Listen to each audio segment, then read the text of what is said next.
What's up, cyberpunks and retro nerds? Welcome to the first episode of Comic Convo with Tommy the Hammer. And you know what, guys? I don't know why I haven't covered comic books on my channel a little bit more. I've been meaning to do some graphic novel and comic book reviews for you guys, but for some reason I just haven't gotten around to it. So this has been kind of a project in the making, and this is a real special episode. It's my first one. So I thought we would take a look at a graphic novel collection that I think is spectacular. It's DC's Batman Black and White.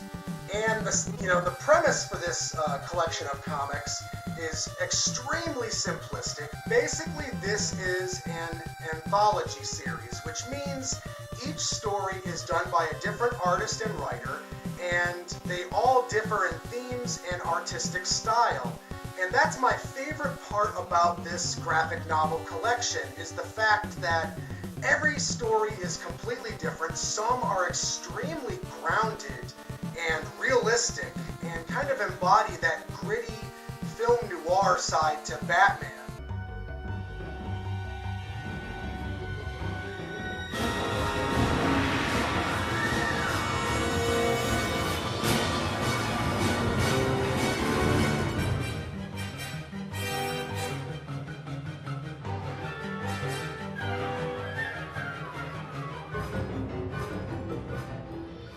Whereas other ones are very abstract and fantastical. If you're not really into comic books and you only have like a cursory knowledge of, the character of Batman, well then I think this would be an extremely great place to start checking out comic books, because, it doesn't take, an immense investment. You can just read one of these stories, and if you don't dig it, move on to the next one.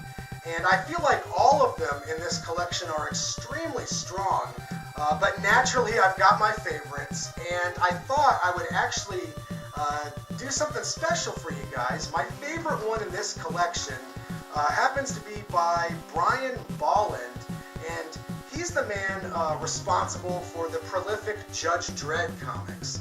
And strangely enough, his style and his mood translates into the Dark Knight's universe perfectly. His story in this collection is titled An Innocent Guy, and as I read his story, I found it to be extremely creepy and foreboding, and the entire time you're reading his story about Batman and this crazy villain called the Innocent Guy, well, I don't know, it kind of unnerves you. Just its basic kind of cerebral, cold nature, captivated my attention. And I hope it captivates your guys's. So bear with me here, guys. I'm no narrator. I tried my best. And if you guys like what I have to offer with this, well then I'll try doing, audiobook segments a little more often.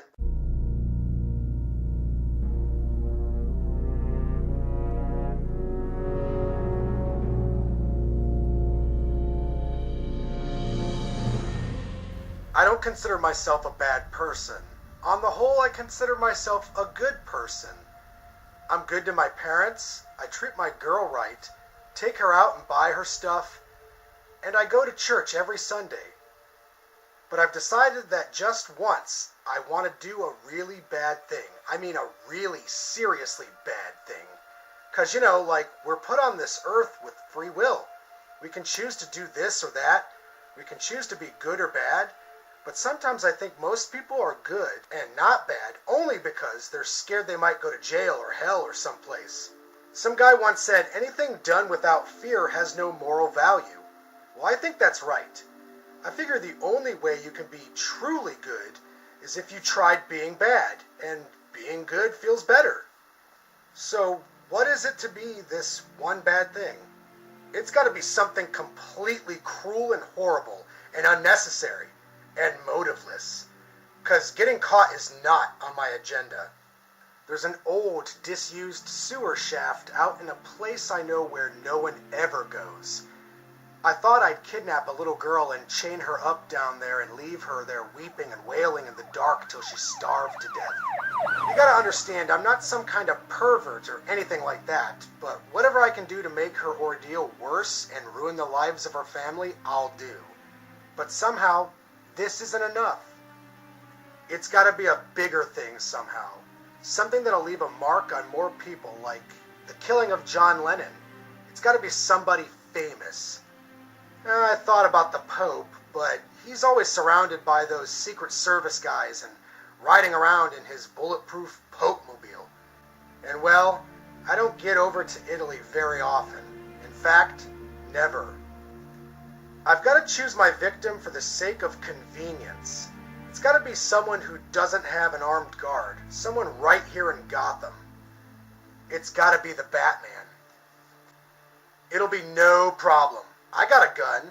My dad gave it to me. He's got a whole collection. He's a great believer in the citizens' right to bear arms. It's a gun like a million others in this city. I'll do the deed. My dad taught me how to shoot too. Then I'll leave the scene. I won't leave a calling card, a double-headed coin, a coded riddle, and I won't laugh like a madman. I'll just leave without a trace.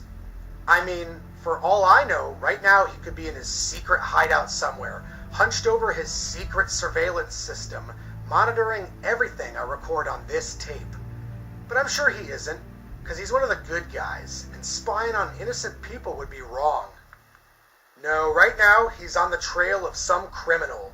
His great bat wings unfurled against the night sky, striking terror into the hearts of the guilty, and inspiration and comfort to the innocent.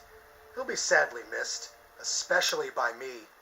One day he'll be face to face with Two-Face, or he'll be tangling with Poison Ivy, or in the lair of those three guys with the animal masks whose names I can never remember. At last the villain will know the game's up. Throw down your brawly, penguin. Make me. There'll be a fight, and a thrilling chase involving an enormous typewriter or something. A swift and decisive climax.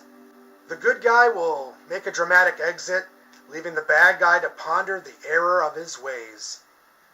'Cause let's face it, crime doesn't pay.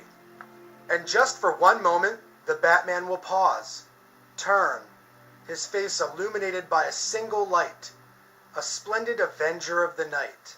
And then from a dark alley, or a window high up, or a grassy knoll, or some other place, there'll be a glint. And then, a bang. And he'll be dead. Yes, I shall miss him, all right. I don't mean I won't hit him. No, the bullet will find its mark, all right.